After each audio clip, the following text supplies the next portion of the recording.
ಪಾಳು ಬಿದ್ದಿವೆ ತುಮಕೂರಿನ ಬಹುತೇಕ ಪಾರ್ಕ್ಗಳು.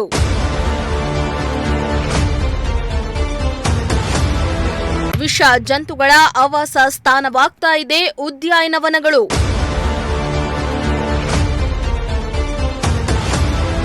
ಉದ್ಯಾನವನಗಳ ಸ್ಥಿತಿ ಕೆಟ್ಟದಾಗಿದ್ರೂ ಕ್ಯಾರೆ ಅನ್ನದ ಅಧಿಕಾರಿಗಳು.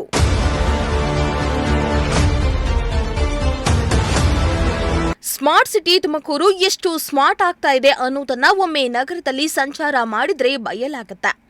ಜನರು ವಾಕಿಂಗ್ ಮಾಡಲು, ವಿಶ್ರಾಂತಿ ಪಡೆಯಲು ನಗರದ ಬಡಾವಣೆಯ ಅಲ್ಲಲ್ಲಿ ಪಾರ್ಕ್ಗಳನ್ನು ನಿರ್ಮಾಣ ಮಾಡಲಾಗಿದೆ. ಆದರೆ ಆ ಪಾರ್ಕ್ಗಳು ಜನರಿಗೆ ಎಷ್ಟು ಉಪಯೋಗ ಆಗ್ತಾ ಇದೆ ಅನ್ನೋದು ಸಾರ್ವಜನಿಕರ ಪ್ರಶ್ನೆಯಾಗಿದೆ. ಹೌದು, ನಗರದಲ್ಲಿರೋ ಅದೆಷ್ಟೋ ಪಾರ್ಕ್ಗಳ ಸ್ಥಿತಿ ಹೇಳತೀರದಾಗಿದೆ. ಪಾರ್ಕ್ಗಳ ನಿರ್ವಹಣೆಗೆ ಪಾಲಿಕೆ ಅದೆಷ್ಟು ಹಣ ವಿನಿಯೋಗಿಸಿದ್ರೂ ನೋ ಯೂಸ್ ಎಂಬಂತಾಗಿದೆ. ಅದಕ್ಕೆ ಸ್ಪಷ್ಟ ಸಾಕ್ಷ್ಯದಂತಿದೆ ತುಮಕೂರು ಜಯನಗರದ ಪಶ್ಚಿಮ ಬಡಾವಣೆಯ 31ನೇ ವಾರ್ಡಿನ ಬನಶಂಕರಿ ದೇವಸ್ಥಾನದ ಪಕ್ಕದಲ್ಲಿರೋ ಪಾರ್ಕ್ಗಳ ದುಸ್ಥಿತಿ.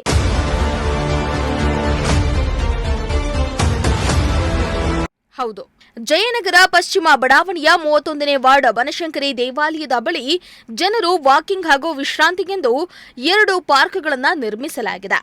ಆದರೆ ಪಾರ್ಕ್ಗಳನ್ನು ಪಾಲಿಕೆ ಸರಿಯಾಗಿ ನಿರ್ವಹಣೆ ಮಾಡದ ಹಿನ್ನೆಲೆ ಪಾರ್ಕಿನಲ್ಲಿ ಗಿಡ ಗೆಂಟೆಗಳು ಬೆಳೆದು ನಿಂತಿದ್ದು ಜನರು ಓಡಾಡಲು ಸಾಧ್ಯವಾಗ್ತಾ ಇಲ್ಲ. ಅಲ್ಲದೆ ಪಾರ್ಕಿನಲ್ಲಿ ವಿಶ್ರಾಂತಿ ಪಡೆಯಲು ಜನರು ಹೆದರುವಂತಾಗಿದೆ. ಜೊತೆಗೆ ಪಾರ್ಕ್ ಒಳಗೆ ಕಾಲಿಡಲು ಕೂಡ ಜನರು ಭಯಪಡುವಂತಹ ಸ್ಥಿತಿ ಇದೆ. ಜೊತೆಗೆ ಮಕ್ಕಳು ಪಾರ್ಕ್ನಲ್ಲಿ ಆಟವಾಡಲು ಸಾಧ್ಯವಾಗದೆ ರೋಡ್ನಲ್ಲೇ ಆಟ ಆಡ್ತಿದ್ದಾರೆ.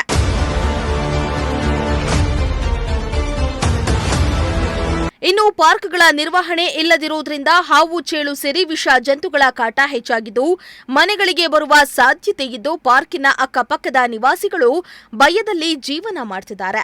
ಪಾಲಿಕೆ ಸಿಬ್ಬಂದಿ ಕ್ಲೀನಿಂಗಿಗೆ ಏನೋ ಬರ್ತಾರೆ, ಆದರೆ ಪಾರ್ಕ್ನ ಹೊರಗಡೆ ರೋಡ್ ಮಾತ್ರ ಕ್ಲೀನ್ ಮಾಡಿ ಹೋಗ್ತಾರೆ. ಆದರೆ ಪಾರ್ಕ್ನಲ್ಲಿ ಬೆಳೆದಿರೋ ಗಿಡಗಳನ್ನ ಮಾತ್ರ ಕತ್ತರಿಸುವ ಕೆಲಸಕ್ಕೆ ಮಾತ್ರ ಮುಂದಾಗ್ತಾ ಇಲ್ಲ ಎಂದು ಸ್ಥಳೀಯರು ಆರೋಪ ಮಾಡ್ತಿದ್ದಾರೆ.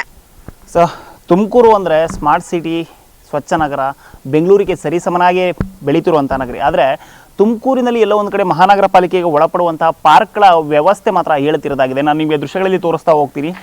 ಜಯನಗರದ ವೆಸ್ಟಲ್ಲಿ ಇರುವಂತಹ ಬನಶಂಕರಿ ದೇವಸ್ಥಾನದ ಪಕ್ಕದಲ್ಲಿರುವಂತಹ ಪಾರ್ಕ್ಗಳು ಯಾವ ರೀತಿ ಇದೆ ಅಂತ ಯಾವುದೇ ಒಂದು ಗೇಟ್ ವ್ಯವಸ್ಥೆ ಇಲ್ಲ, ಸರಿಯಾಗಿ ಇದರಲ್ಲಿ ಮೇಂಟೆನೆನ್ಸ್ ಆಗ್ತಾ ಇಲ್ಲ, ಗಿಡ ಮರಗಳು ಬೆಳೆದುಕೊಂಡಿರುವಂಥದ್ದು. ಇಲ್ಲಿನ ಸ್ಥಳೀಯರಿಗೆ ಇಲ್ಲಿಂದ ಹಾವುಗಳ ಕಾಟ ಮತ್ತು ಬೇರೆ ಪ್ರಾಣಿಗಳ ಕಾಟ ತುಂಬ ಜಾಸ್ತಿ ಆಗ್ತಾ ಇದೆ. ಇಲ್ಲಾಂದ್ರೆ ಕಸನ ಎಸಿತಾ ಇದ್ದಾರೆ, ಪಾರ್ಕ್ ಸರಿಯಾಗಿ ಇಲ್ಲದೆ ಇರೋದ್ರಿಂದ ನಾವು ಪಾರ್ಕನ್ನು ಒಂದು ವಿಶ್ರಾಂತಿ ಪಡೆಯೋದಕ್ಕೆ, ವಾಕ್ ಮಾಡೋದಕ್ಕೆ ಅಂತ ಉಪಯೋಗಿಸ್ಬೇಕು ಅಂತ ಅಂದ್ಕೊತೀವಿ. ಆದರೆ ಇಲ್ಲಿ ಈ ಪಾರ್ಕನ್ನು ನಾವು ಯಾವುದೇ ರೀತಿಯಾಗಿಯೂ ಕೂಡ ಉಪಯೋಗ ಮಾಡ್ಕೊಳ್ಳೋದಕ್ಕೆ ಆಗ್ತಾ ಇಲ್ಲ, ತುಂಬ ತೊಂದರೆ ಆಗ್ತಾ ಇದೆ. ನೀವೇ ನೋಡ್ತಾ ಇರ್ಬೋದು ದೃಶ್ಯಗಳಲ್ಲಿ ಪಾರ್ಕಿನ ವ್ಯವಸ್ಥೆ ಯಾವ ರೀತಿ ಇದೆ ಅಂತ ಹೇಳ್ಬಿಟ್ಟು. ಮಹಾನಗರ ಪಾಲಿಕೆ ಅಧಿಕಾರಿಗಳು ಎಲ್ಲ ಒಂದು ಕಡೆ ಅನಿಸುತ್ತೆ ನಾವು ಸ್ಮಾರ್ಟ್ ಸಿಟಿ ಮಾಡ್ತೀವಿ ಅಂತ ಅಂದ್ಕೊಂಡು ತುಮಕೂರನ್ನ ಎಲ್ಲ ಒಂದು ಕಡೆ ಕೊಂಪೆ ರೀತಿ ಮಾಡ್ತಾ ಇದ್ದಾರಾ ಅಂತ ನಮಗೊಂದು ಪ್ರಶ್ನೆ ಕಾಡ್ತಾ ಇದೆ. ಯಾಕಪ್ಪ ಅಂದರೆ ತುಮಕೂರಿನ ಮಹಾನಗರ ಪಾಲಿಕೆ ವ್ಯಾಪ್ತಿಗೆ ಒಳಪಡುವಂಥ ಪಾರ್ಕ್ಗಳೇ ಸ್ಥಿತಿಯೇ ಈ ರೀತಿ ಆದರೆ ಸ್ಮಾರ್ಟ್ ಸಿಟಿ ಎಲ್ಲಾಗುತ್ತೆ ತುಮಕೂರು ಅನ್ನೋ ಪ್ರಶ್ನೆ ನಮಗೆ ಕಾಡುತ್ತೆ. ನಾವು ಕೇಳ್ಕೊಳ್ಳೋದಿಷ್ಟೇ, ತುಮಕೂರಿಗರಿಗೆ ಉತ್ತಮ ರೀತಿಯಲ್ಲಿ ಸಿಗಬೇಕಾದಂತಹ ಸೌಲಭ್ಯಗಳನ್ನು ಸ್ಮಾರ್ಟ್ ಸಿಟಿ ವ್ಯಾಪ್ತಿಯಲ್ಲಿ ಒಳಪಡುವಂತಹ ಮಹಾನಗರ ಪಾಲಿಕೆ ವ್ಯಾಪ್ತಿಯಲ್ಲಿ ಒಳಪಡುವಂಥ ಪಾರ್ಕ್ಗಳನ್ನು ಅಚ್ಚುಕಟ್ಟಾಗಿ ಇಟ್ಕೊಂಡು ಸ್ಥಳೀಯರಿಗೆ ವ್ಯವಸ್ಥೆನ ಕಲ್ಪಿಸ್ಕೊಡ್ಬೇಕು. ಇದಕ್ಕೆ ಸಂಬಂಧಪಟ್ಟಂತೆ ಸ್ಥಳೀಯರು ಕೂಡ ನಮ್ಮ ಜೊತೆ ಇದ್ದಾರೆ, ಅವ್ರನ್ನೂ ಮಾತಾಡಿಸ್ತಾ ಹೋಗೋಣ. ಇಲ್ಲಿ ಏನು ತೊಂದರೆ ಆಗ್ತಾ ಇದೆ ಈ ಪಾರ್ಕಿನ ಈ ದುಸ್ಥಿತಿಗೆ, ಪಾರ್ಕಿನ ಈ ದುಸ್ಥಿತಿಯನ್ನು ಕೂಡ ನೋಡಿ ಕೂಡ ಮಹಾನಗರ ಪಾಲಿಕೆಯವರು ಏನಕ್ಕೋಸ್ಕರ ಸರಿಪಡಿಸ್ತಿಲ್ಲ, ಸ್ಥಳೀಯರು ಏನು ಹೇಳ್ತಾರೆ ಕೇಳೋಣ ಬನ್ನಿ. ಸರ್ ತಮ್ಮ ಹೆಸರು? ಸರ್ ನನ್ನ ಹೆಸರು ಲಕ್ಷ್ಮೀನಾರಾಯಣ. ಸರ್ ಎಷ್ಟು ದಿವಸದಿಂದ ಪಾರ್ಕ್ ಇದೇ ರೀತಿ ಇದೆ ಸರ್? ಇದು 1 ವರ್ಷ ಅನ್ಸುತ್ತೆ, ಆಲ್ಮೋಸ್ಟ್ 1 ವರ್ಷ ಅಂತ. ಯಾವುದೇ ಅಧಿಕಾರಿಗಳು ಬಂದು ಕ್ಲೀನ್ ಮಾಡಿಲ್ಲ? ಹೊರಗಡೆ ಕ್ಲೀನ್ ಮಾಡ್ತಾರೆ, ರೋಡ್ಸ್ ಕ್ಲೀನ್ ಮಾಡ್ತಾರೆ, ಚರಂಡಿಗಳು ಕ್ಲೀನ್ ಮಾಡ್ತಾರೆ. ಈ ಕಡೆ ಪಾರ್ಕನ್ನು ಕ್ಲೀನ್ ಮಾಡಿದ್ದಾರೆ. ಈ ಕಡೆದು ಸ್ವಲ್ಪ ಈ ಲೈನ್ ಬಂದಿರೋದ್ರಿಂದ ಲೈನ್ ಪಕ್ಕದ ಗಿಡಗಳನ್ನು ಕಟ್ ಮಾಡ್ತಾರೆ. ಒಳಗಡೆ ಸ್ವಲ್ಪ ಮೇಂಟೆನೆನ್ಸ್ ಇಲ್ಲ. ಬರ್ತಾನೆ ಇಲ್ಲ ಅಂದ್ರೆ ಬರ್ತಾರೆ, ಅದ್ರ ಕಡೆ ಕಾನ್ಸಂಟ್ರೇಟ್ ಮಾಡಿಲ್ಲ. ಸ್ವಲ್ಪ ಬಂದು ಅವ್ರಿಗೇನು ಕೆಲಸ ಬೇಕೋ ಅದು ಮಾತ್ರ ಮುಗಿಸ್ತಾ ಇದ್ದಾರೆ. ಈ ಜನರಿಗೆ ಒಳ್ಳೆ ಆಗಂತ ಕೆಲಸ ಅಂದ್ರೆ ಪಾರ್ಕನ್ನು ಅಭಿವೃದ್ಧಿ ಮಾಡಿದ್ರೆ ಚೆನ್ನಾಗಿರುತ್ತೆ. ಹೌದು, ಈಗ ಪಾರ್ಕ್ ಅಂದ್ರೆ ವಿಶ್ರಾಂತಿ ಪಡೆಯೋ ಜಾಗ, ವಾಕ್ ಮಾಡೋದಕ್ಕೆ ತುಂಬ ಅನುಕೂಲ ಆಗುತ್ತೆ. ಹೌದೌದು, ಚೆನ್ನಾಗಿರುತ್ತೆ. ಮಾಡಿದ್ರೆ ಒಳ್ಳೆಯದು. ಮಾಡಿದ್ರೆ ಈ ಬೇರೆ ಬೇರೆ ವಿಷಜಂತುಗಳು ಸ್ವಲ್ಪ ಅಲ್ಲಿ ಪ್ರವೇಶ ಇರಲ್ಲ, ಕಡಿಮೆ ಇರುತ್ತೆ, ಚೆನ್ನಾಗಿರುತ್ತೆ. ತೊಂದರೆ ಅಂದರೆ ಅದನ್ನು ಸ್ಪೆಸಿಫಿಕ್ಕಾಗಿ ಹೇಳೋಕ್ಕಾಗಲ್ಲ. ಬಟ್ ಭಯ ಅಂತೂ ಇರುತ್ತೆ ಗಿಡ ಜಾಸ್ತಿ ಇದ್ದರೆ. ಹೌದು, ಇದು ಮಹಾನಗರ ಪಾಲಿಕೆಯವರು ಕ್ಲೀನ್ ಮಾಡಬೇಕು. ಅದನ್ನು ಯಾರು ಮ್ಯಾನೇಜ್ ಮಾಡಬೇಕು ಅಂತ ಮೊದಲು ನೀವು ಅವ್ರನ್ನ ಕೇಳಿದ್ರೆ ಒಳ್ಳೆಯದು. ಹೌದು. ಸೊ ನೋಡಿದ್ರಲ್ಲ, ಅವ್ರು ಹೇಳ್ತಾ ಇರೋದು ಸ್ಪೆಸಿಫಿಕ್ ಆಗಿ ಇಲ್ಲಿ ವಿಷಜಂತುಗಳು ಕಾಟ ಜಾಸ್ತಿನೂ ಇದೆ. ಆದರೆ ಗಿಡ ಬೆಳೆದಿರೋದ್ರಿಂದ ನಮಗೆ ತುಂಬ ಭಯ ಆಗ್ತಾ ಇದೆ, ಓಡಾಡೋದಕ್ಕೂ ಕೂಡ ತುಂಬ ತೊಂದರೆ ಆಗ್ತಾ ಇದೆ. ಬರುವಂಥ ಅಧಿಕಾರಿಗಳು ರೋಡ್ನ ಕ್ಲೀನ್ ಮಾಡ್ತಾರೆ, ಚರಂಡಿನೇ ಕ್ಲೀನ್ ಮಾಡ್ತಾರೆ, ಆದರೆ ಪಾರ್ಕಿನ ಕಡೆ ಎಲ್ಲ ಒಂದು ಕಡೆ ಕಾನ್ಸಂಟ್ರೇಟ್ ಮಾಡ್ತಾ ಇಲ್ವಾ ಅಂತ ಹೇಳ್ಬಿಟ್ಟು ಸೊ ಇನ್ನೊಬ್ರನ್ನ ಮಾತಾಡಿಸ್ತಾ ಹೋಗೋಣ ಸ್ಥಳೀಯರನ್ನ. ಚರಂಡಿನೂ ಕ್ಲೀನ್ ಮಾಡ್ತಾ ಇಲ್ಲ ಸರ್ ಸರಿಯಾಗಿ. ನೋಡಿ ಅಲ್ಲಿ ನೋಡಿ ಆಗಿದೆ, ಇಲ್ಲಿ ನೋಡಿ ಆಗಿದೆ. ಅದೇ ಅಲ್ಲಿ ಹುಳಗಳು ಹಾವುಗಳು ಬಂದು ಅಲ್ಲಿ ಸೇರ್ಕೊಂಡು ಒಳಗಡೆ ಬಂದರೆ ನಾವು ಹೆಂಗೆ ಇದು ಮಾಡಬೇಕು ಹೇಳಿ. ಸುಮ್ಮನೆ ಎಲ್ಲ ಒಂದು ಕಡೆ ಬರ್ತಾರೆ, ಒಂಚೂರು ಮಾಡಿ ಹೊರಟೋಗ್ತಾರೆ. ಮತ್ತು ಅಷ್ಟು ಮಾಡಿಬಿಟ್ರೆ ಮತ್ತೆ ಅಕ್ಕಪಕ್ಕ ನೋಡಿರಿ ಹೆಂಗಿದೆ ಗಿಡಗಳೆಲ್ಲ, ನಾವು ಹೆಂಗೆ ಓಡಾಡಬೇಕು, ಹೆಂಗೆ ಇದು ಮಾಡಬೇಕು. ಒಂದೊಂದು ಸತಿ ಇದಕ್ಕೆ ಒಂದು 2-3 ವರ್ಷದಿಂದ ಕಳ್ಳರೆಲ್ಲ ಬಂದಿದ್ರಲ್ಲಿ ಕೂತ್ಕೊಂಡಿದ್ದಾರೆ. ನಾವು ಕಂಪ್ಲೇಂಟ್ ಎಲ್ಲ ಮಾಡಿದ್ದೀವಿ ಈ ಮರಗಳಲ್ಲಿ. ಅವ್ರು ಪಾಪ ಪೊಲೀಸ್ನವರೆಲ್ಲ ಬಂದು ಎಲ್ಲ ಚೆಕ್ ಮಾಡಿದ್ದಾರೆ. ಹಿಂಗೆಲ್ಲ ಬೆಳೆದ್ಬಿಟ್ಟು ಹಿಂಗೆ ಇಲ್ಲಂತೂ ನಿಂತ್ಕೊಳ್ಳೋಕ್ಕೆ ಆಗ್ತಾ ಹಂಗಿತ್ತು. ಏನು ಮಾಡಲ್ಲ ಸರ್, ಯಾರು ಬಂದರೂ ಏನು ಮಾಡಲ್ಲ.